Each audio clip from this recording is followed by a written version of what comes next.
આજે આપણે ધોરણ 10માં સ્વાધ્યાય 7.1 એનો દાખલા નંબર 8 છે શીખવાના છે. એની અંદર કહે છે કે બિંદુઓ P ઓફ 2-3 અને Q ઓફ 10y વચ્ચેનું અંતર 10 એકમ હોય તો yની કિંમત શોધો. અહીં ધ્યાનથી જોઈ શકીએ છીએ આપણે કે ભાઈ Q બિંદુમાં કોઈક જગ્યાએ y આપેલો છે. હવે એ yની કિંમત કેટલી હશે એ આપણે શોધવાની છે. આપણને શું આપ્યું છે એ પણ સાથે જોઈ લઈએ. તો કે એક બિંદુ P આપ્યું છે કે જેના યામ 2-3 છે. Q બિંદુ એના યામ આપણને કીધા છે x યામ ખબર છે 10, પણ y યામ ખબર નથી. y યામની જગ્યાએ ખાલી પેલો y લખ્યો છે. એ y યામ આપણે શોધવાના છે. અને આ બે બિંદુ વચ્ચેનું અંતર એ આપણને 10 આપેલું છે. તો ચલો હવે આપણે અહીંયા અંતર સૂત્ર છે એનો ઉપયોગ કરીએ અને એના આધારે જે બિંદુ છે એ આપણે શોધીએ. કારણ કે x યામ છે, y યામ આપણે શોધવો પડશે. ચલો તો લખીએ ઉકેલમાં કે ભાઈ P ઓફ 2-3 અને Q ઓફ 10y વચ્ચેનું અંતર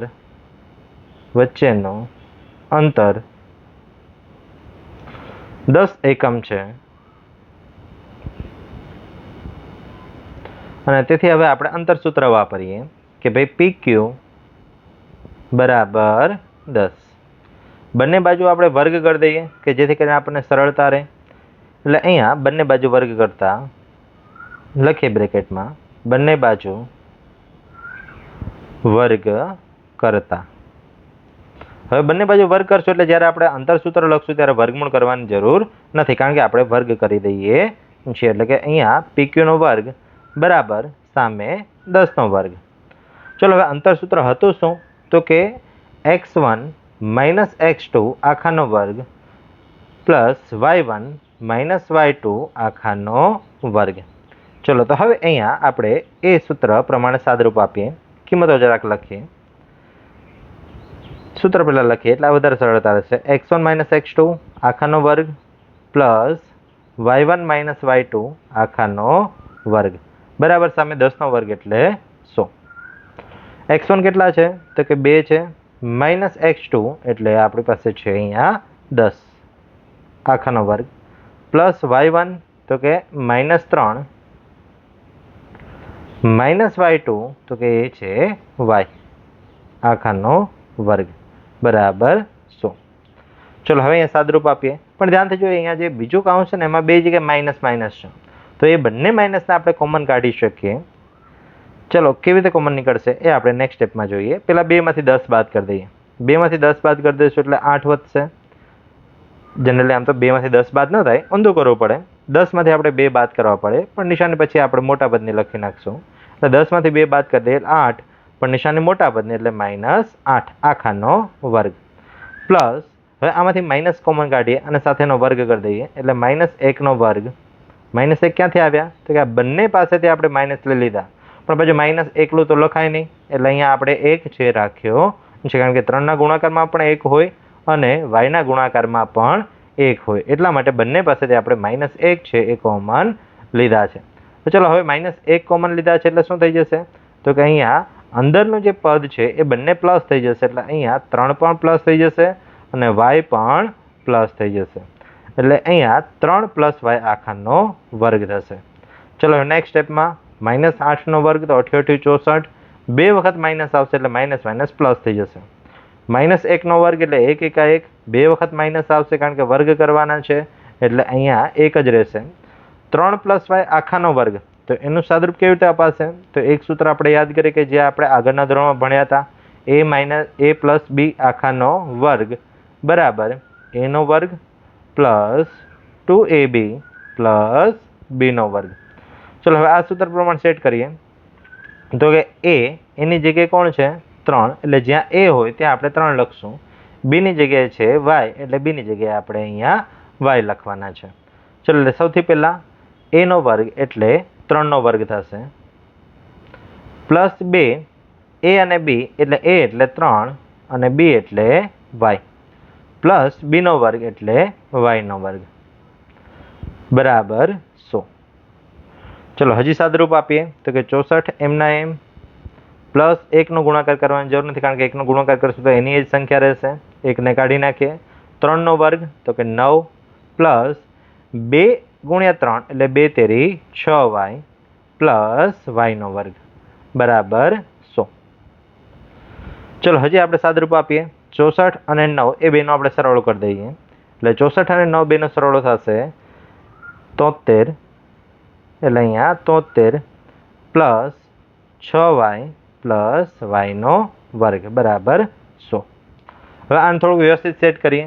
તો કે yનો વર્ગ છે એને આપણે આગળ લખીએ, 73ને આપણે પાછળ લખીએ. ખાલી આગળ પાછળ જ કરીએ છીએ એટલે નિશાનીમાં કોઈ ચેન્જીસ નહીં થાય. બરાબરની સામે લઈ જતા હશું તો આપણે ચેન્જીસ થશે, પણ હજી આપણે બરાબરની સામે લઈ જવા નથી. એટલે આપણે yનો વર્ગ એ આગળ લખીએ, વચ્ચે પ્લસ 6y એમના એમ પ્લસ 73 બરાબર 100. ચલો હવે આપણે 100નો વારો લઈએ. 100ને જમણી બાજુથી ડાબી બાજુ લઈ આવીએ. તો કે 100ને આપણે ડાબી બાજુ લઈ આવશું એટલે yનો વર્ગ પ્લસ 6y પ્લસ 73 માઇનસ 100. ચલો 73માંથી આપણે 100 બાદ કરી દઈએ. એટલે અહીંયા રફમાં ગણતરી કરીએ 100 માઇનસ 73, કારણ કે જનરલી 73માંથી 100 બાદ નહીં થાય એટલે આપણે મોટી સંખ્યામાં નાની સંખ્યા બાદ કરીએ. નિશાની છેલ્લે મોટા પદની મૂકી દઈશું, મોટા પદની નિશાની માઇનસ છે મૂકી દઈશું. 0માંથી 3 નહીં જાય, 10 ખોલો, બાજુમાં કંઈ નથી એની બાજુવાળા પાસેથી માગો.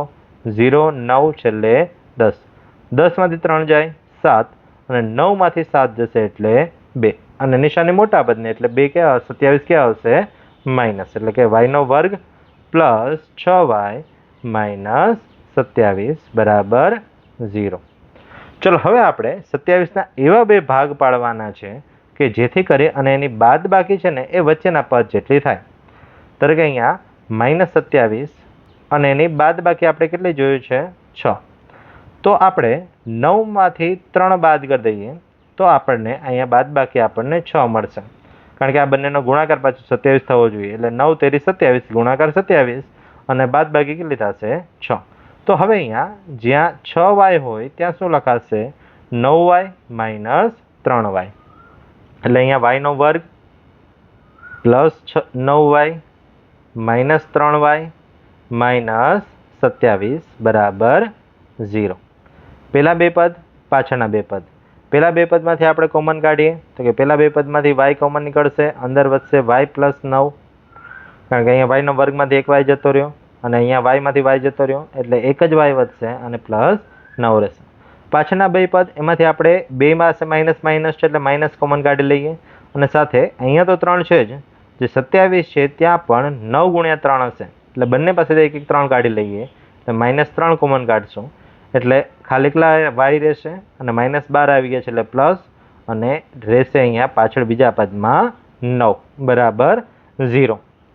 ચાલો હવે તો કે હવે આપણે બંને કાઉન્સ છે જે સરખા થઈ ગયા છે બ્રેકેટ એને આપણે બહાર લઈ લઈએ, મતલબ કે એક જ વખત લખીએ એટલે y પ્લસ 9 જે અહીંયા 2 વખત લખ્યા હતા એ આપણે બહાર લઈ લીધા. બીજા પદમાં તો હવે શું રહેશે તો કે પહેલા પદમાંથી y વધ્યો અને બીજા પદમાંથી વધ્યા -3 બરાબર 0. ચલો હવે અહીંયા તો કે y પ્લસ 9 અને y માઇનસ 3 બેયનો ગુણાકાર 0 છે એટલે એનો અર્થ શું થાય તો કે y પ્લસ 9 બરાબર પણ 0 હોઈ શકે અથવા y માઇનસ 3 બરાબર પણ 0 હોઈ શકે. આ બંનેમાંથી y ની કિંમત મેળવીએ એટલે y બરાબર પ્લસ 9 સામે જશે એટલે -9 અથવા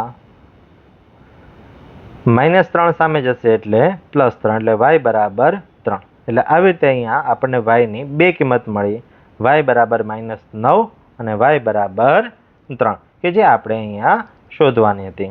એટલે અહીંયા દાખલો છે એ પૂર્ણ થાય છે. Thank you.